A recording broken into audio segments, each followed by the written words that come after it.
Salam, salam, outsider, le débrief commence maintenant.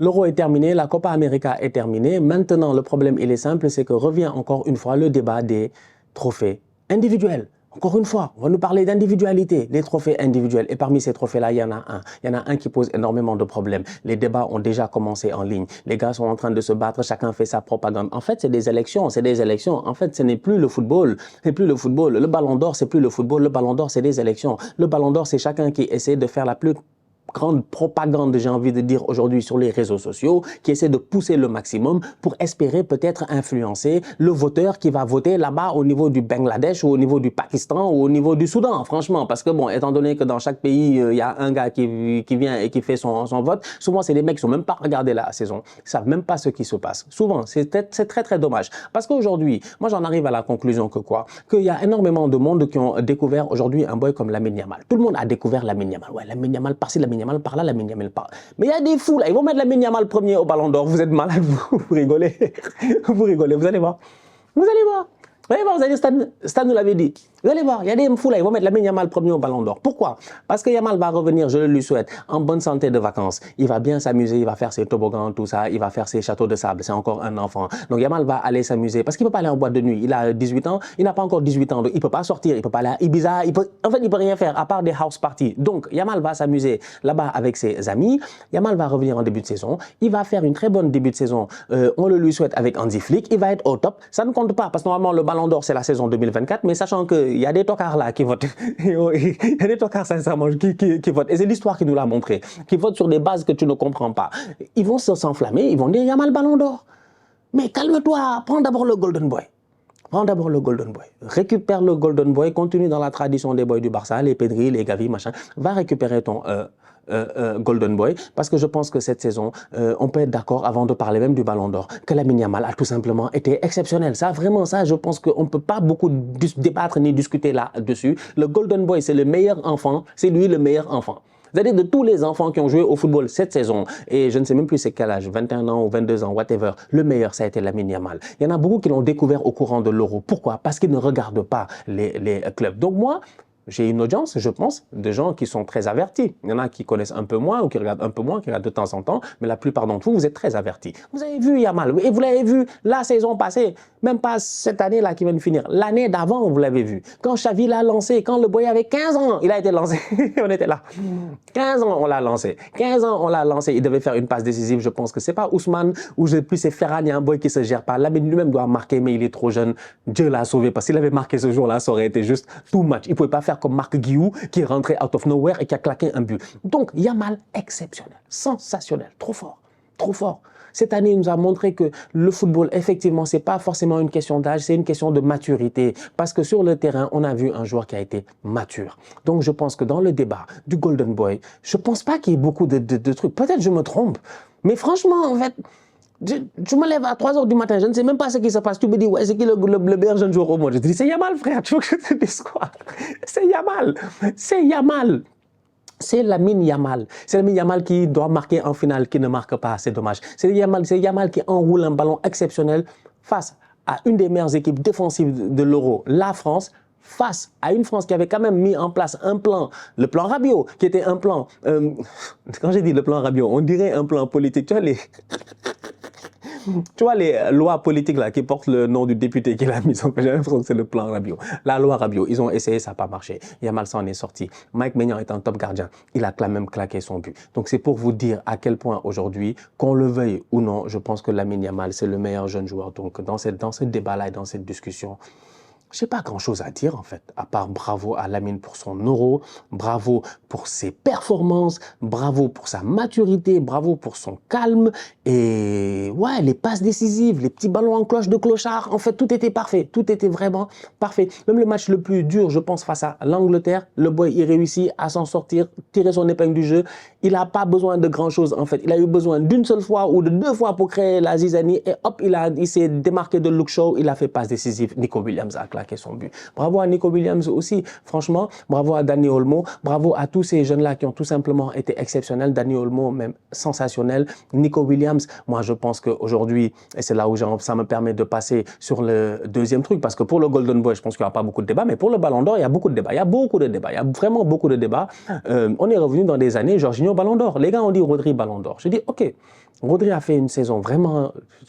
Moi, je souffre. Chaque semaine, je suis là. Je débriefe la première ligue. C'est pas comme si je connais pas Rodri, quoi. Moi, je l'ai dit ici. J'ai dit que quand Rodri va bien, City va bien. Quand Rodri est en forme, City est en forme. Rodri, c'est les organes de City, en fait. Rodri, c'est le cœur, les poumons, c'est tout ce que tu veux de Manchester City. Quand Rodri n'est pas là, Pep ne peut pas mettre en place son jeu. Rodri est vraiment le joint, la vis, le boulon le plus important qu'il pense qu'il est, en fait, dans le système. Le rouage de Pep Guardiola passe par un joueur comme Rodri. Maintenant, je regarde aujourd'hui un tout petit peu, c'est pour ça que je parlais tout à l'heure de propagande. Il faut faire attention, Rodri risque de tomber dans la même propagande, les mêmes problèmes, et c'est pas la même chose là, mais un tout petit peu, comme Salah et Sadio Mané, où les deux étaient dans le même club. Moi, je me rappelle, les deux étaient peut-être valide pour le Ballon d'Or, mais ça a peut-être un tout petit peu divisé les votes. De temps en temps, avoir deux joueurs au Ballon d'Or dans le même club, c'est peut-être pas la meilleure des choses. Le Real, ils sont capables d'avoir Vinicius et Bellingham et de s'en sortir parce que ça, c'est le Real, ils sont différents. Mais sinon, dans les autres clubs, de temps en temps, c'est mieux d'avoir une certaine unité. Donc, moi, je regarde Rodri aujourd'hui et je me dis, est-il le meilleur joueur de l'Euro avec l'Espagne? Il a été le meilleur joueur de l'Euro, oui. Est-il forcément le meilleur joueur de l'Espagne? Oui. Personnellement, je pense que oui. Je pense que il y a une manière de voir les choses qui sont totalement différentes. Rodri est un joueur de l'ombre. Et malheureusement, les gens de l'ombre, on ne leur donne jamais peut-être le crédit qu'il se doit. Mais Rodri est très fort. Si Rodri n'est pas là dans cet Euro, oui, Zubimendi a fait une entrée exceptionnelle, il s'est géré, c'est normal. Il a vu son grand frère travailler, même si Zubi est très fort. Et qu'il y a pas mal de clubs qui sont dessus et tout, et qui va sûrement quitter les Pays Basques, tu vois. Donc, il n'y a pas de problème. Le boy Zubimendi va partir. Il a, cette année à la Sociedad, ça a été top. Donc, il y a, tout ça, là, nous, on n'a rien à dire. Mais Rodri, exceptionnel. C'est lui qui fait tout. C'est lui qui fait tout. C'est lui la boussole, la tour de contrôle. Il dirige le jeu. C'est lui le gouvernail. C'est lui le gouvernail, franchement. C'est lui qui décide le bateau va à gauche, le bateau va à droite. Tu sais, à bâbord tout, à tribord tout, je ne sais pas. C'est Rodri, c'est le jefe, franchement. Maintenant, à côté, il y a des lieutenants qui, eux, c'est eux qui ont le, j'ai envie de dire, qui ont le fame. C'est-à-dire que c'est aussi simple que cela. Tu vas en guerre, tu as un lieutenant ou tu as un commandant qui est là, qui fait la stratégie et tout. Après, il y a le boy, il part, c'est le sniper, tu vois. Il a fait le shot kill, machin, exceptionnel et tout. Bah, on va dire que c'est peut-être le sniper qui va être héros, l'autre aussi va être un héros, mais on va se rappeler du sniper qui a fait ça. Tu vois, j'ai envie de dire, c'est toujours dans cet imaginaire-là que c'est comme ça que moi je considère les Nico Williams et les Yamal. C'est-à-dire que c'était eux les snipers. Et effectivement, Nico Williams, mais il a été trop fort. Mais Nico Williams, il n'y a pas un latéral dans la compétition qui a réussi à tenir Nico Williams pendant 90 minutes. Mais à un moment donné, il passe tout le temps. À un moment donné, il te fatigue. Mais même Kyle Walker, avec tout Kyle Walker qu'il est et tout, il a fallu que Saka de temps en temps, il vienne couvrir parce que il était fatigant. Nico a été fatigant, il a été exceptionnel. Donc Nico aurait pu être peut-être le meilleur joueur de l'Euro. Donc c'est pour ça que je dis que dans l'imaginaire collectif, aujourd'hui, tu t'arrêtes et tu te dis, on est d'accord que Rodri a été exceptionnel, moi je pense. C'est le meilleur joueur de l'Espagne, moi je le pense. Mais il faut faire attention parce qu'il y a pas mal de gens qui, à cause de l'Euro, de Lamine Yamal, de Nico Williams et tout, oublient un tout petit peu Rodri. Donc il va falloir qu'au niveau de Manchester City, vraiment, ils soient très forts en propagande. Je ne sais pas si City sont capables de le faire. Est-ce qu'ils peuvent propagander comme ça et tout? Si City met la même énergie qu'ils mettent pour défendre les 125... oui, vous savez où est-ce que je m'en vais. Les 125 que je dis bien, je sais pas, fraude, machin, les accusations là qu'ils doivent répondre. City doit perdre des titres de première ligue ici, mais nous tous, on sait qu'ils sont intouchables. Ils sont les meilleurs avocats du monde. Ils sont, je te dis, ils ont Better Call Saul, ils ont Harvey Specter, même Olivia Pope, elle est là pour gérer les scandales. À City, là, c'est mort, laisse tomber. Ils vont jamais être accusés. Mais s'ils mettent la même énergie qu'ils mettent sur ça, sur Rodri Ballon d'Or, il y a peut-être moyen que Rodri arrive Ballon d'Or. Deuxième argument par rapport à Rodri, même s'il fait une saison exceptionnelle, c'est que même avec City, il fait une saison exceptionnelle. L'année passée, il marque le but en Ligue des Champions, Inter, tout ça, on est d'accord. Mais c'est qui le meilleur jeune joueur? C'est qui le meilleur joueur à City cette année? C'est pas Rodri, c'est Foden. Ils ont voté Foden. C'est Foden. Donc en fait, Rodri, même dans son club, ils n'ont pas dit c'est le meilleur. Donc en fait, c'est très compliqué, je vous dis. C'est pas aussi simple que ça. Il faut que les gars... Je dis le Ballon d'Or, c'est de la politique. C'est ce que j'ai dit tout à l'heure. J'ai commencé la vidéo en disant quoi? C'est la politique. Donc, il faut être un politicien, il faut être intelligent, il faut être dangereux, il faut être fort. En fait, il faut savoir, il faut être Florentino Pérez. Il faut être Florentino Pérez pour aller gagner des ballons d'or à des Boyo, des Luka Modric ballon d'or, tout ça. T'enlèves rien à leur saison et ce qu'ils ont accompli au moment du ballon d'or. Mais c'est pour dire que la propagande, elle est très forte au niveau du Real. Et aujourd'hui, je pense que Rodri, il pourrait pâtir de cela. Il n'y a que ça qui va le tuer, en fait. C'est que tu as fait une propagande contre des gars qui sont... Ouais. Mon micro est encore allumé. Je pensais qu'il était éteint. Tu vas faire une propagande contre des gars qui sont trop forts. Ça va être dur. Franchement, ça va être dur. C'est que à City, c'est Foden qui a fait la saison que tout le monde a fait waouh. Même jusqu'à il voulait mettre Foden Player of the Season en Première Ligue, tout ça. En fait, il y avait trop de tout le monde. Tu vois des vidéos des gars, je sais pas moi, à Fulham, on leur demande ce qui est le meilleur joueur, ils disent Foden. Là, Rodri a quand même été là et on sait ce que Rodri a fait dans cette équipe-là. Et on sait que si Rodri n'était pas là, City allait perdre le titre face à Arsenal. Même le leadership de Rodri, là, même il a parlé en fin de saison. Tu sens qu'il a eu un impact, mais trop important dans cette équipe-là. Et regarde, avec l'Espagne, il a eu l'impact le plus important. Ça, nous, on a vu, donc, on a pu voir cette subtilité-là et tout. Mais les praises, les félicitations vont aller vers qui? Ben, vers les jeunes boys là, qui ont été les plus dangereux, parce que c'est eux qu'on a vus d'une autre manière, en fait. Les projecteurs étaient sur eux, ils étaient sur Yamal, sur Olmo et sur Nico Williams. C'est là où je m'inquiète pour Rodri. Maintenant, le Rodri aujourd'hui au Ballon d'Or, je pense que c'est pas impossible. Ce serait beau pour le football, parce que c'est un très très bon joueur de football. Une ascension de carrière quand même, j'ai envie de dire, assez rapide sous Pep Guardiola, des top performances avec Manchester City, donc voilà. Maintenant, il y en a d'autres qu'il ne faut pas enlever, et ces autres-là, c'est les boys du Real. Aujourd'hui, je pense que Vinicius, l'été n'a pas été bon, l'été a été compliqué pour Vini, le Brésil n'a pas performé, Vini... Allez, tu te dis face au Paraguay, il a été exceptionnel. Je pense que c'est le match là, non? Il vient, il dribble les Paraguayens, il met 2 buts, il fatigue les gars. Mais on attendait ce que Vini porte l'équipe et les amène loin. Et malheureusement, au moment où ils avaient besoin de lui, il a pris ce carton-là. Et le carton revient encore sur ce qu'on a vécu en Liga toute la saison, quoi. Tu vois, moi, Vini, je l'aime bien et tout, mais Vini, calme-toi, toi aussi, Vini, tout le temps. Vini est trop chaud, Vini aime trop se battre, Vini doucement. Je sais pas, c'est à James, il a donné un coup de coude ou whatever en contrôlant un ballon, il prend un carton. C'est bête. Ses coéquipiers avaient besoin de lui. Ce Brésil-là avait besoin d'imagination collective, offensive, d'un joueur dangereux. Et malheureusement, ben voilà. On veut dire que Vinicius n'a pas été à la hauteur cet été. Donc, du coup, il ne faudrait pas que ça fasse qu'on oublie, en fait. Qu'on oublie, parce qu'au Real, il y a un autre truc.